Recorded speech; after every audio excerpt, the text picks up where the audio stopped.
સુરેન્દ્રનગરમાં ગરમીને લઈને રેડ એલર્ટ અપાયું છે। સુરેન્દ્રનગરમાં તાપમાન 42 ડિગ્રીની નજીક પહોંચ્યું છે। સુરેન્દ્રનગર જિલ્લા કલેક્ટરની પ્રજાને અપીલ, બપોરે બિનજરૂરી બહાર ન નીકળવા અપીલ કરાઈ।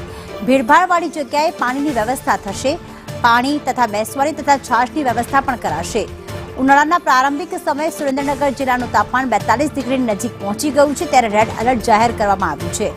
જિલ્લા કલેક્ટર રાજેન્દ્ર કુમાર પટેલે પ્રજાને અપીલ કરી છે કે બિનજરૂરી કામ વગર બપોરના સમયે પ્રજા બહાર ન નીકળે।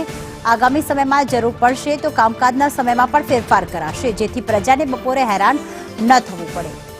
ગરમીને લઈને ભીડભાડવાળી જગ્યાઓ પર પાણીની અને બેસવાની તેમજ છાયાની વ્યવસ્થા પણ કરાશે।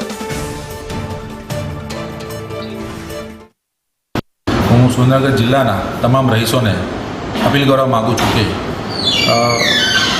બપોરના 1 થી 4ના સમયગાળા દરમિયાન બિનજરૂરી બહાર નીકળવાનું ટાળવું। શરીરને ઢાંકીને રાખી શકે તેવા વસ્ત્રો, પાતળા સુતરાઉના કપડો પહેરવા જોઈએ। પાણી મહત્તમ પીવાનું રાખવું જોઈએ અને ખાસ કરીને જે ટુ વ્હીલર પર નીકળતા હોય તેવા ભાઈઓ અને બહેનોએ પોતાના શરીર પૂરતું ઢંકાય એની ખાસ કાળજી રાખવી। હીટવેવની શક્યતા નાના બાળકો, વૃદ્ધો, સગર્ભા મહિલાઓ અને જેને બ્લડ પ્રેશરની સમસ્યા છે એવા લોકોને ખાસ અસર કરતા હોય આવા લોકોએ ખાસ તકેદારી રાખવી જોઈએ। અને જેવા હીટસ્ટ્રોકના લક્ષણો દેખાય, જેમ કે માથું દુખવું, ચક્કર આવવા, ગભરામણ થવી, ઉબકા કે ઉલટી આવે, આવા લક્ષણો દેખાય તો તાત્કાલિક નજીકના ડૉક્ટરનો સંપર્ક કરવા ખાસ વિનંતી છે।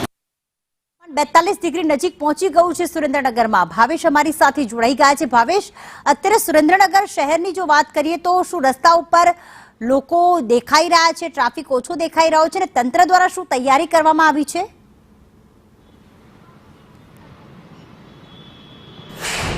ચોક્કસ વાત કરવામાં આવે તો આપણે કીધું એમ સમગ્ર ગુજરાતમાં જે 9 જિલ્લાને રેડ એલર્ટમાં જે મૂકવામાં આવ્યા છે એમાં સુરેન્દ્રનગર જિલ્લો પણ રેડ એલર્ટમાં છે।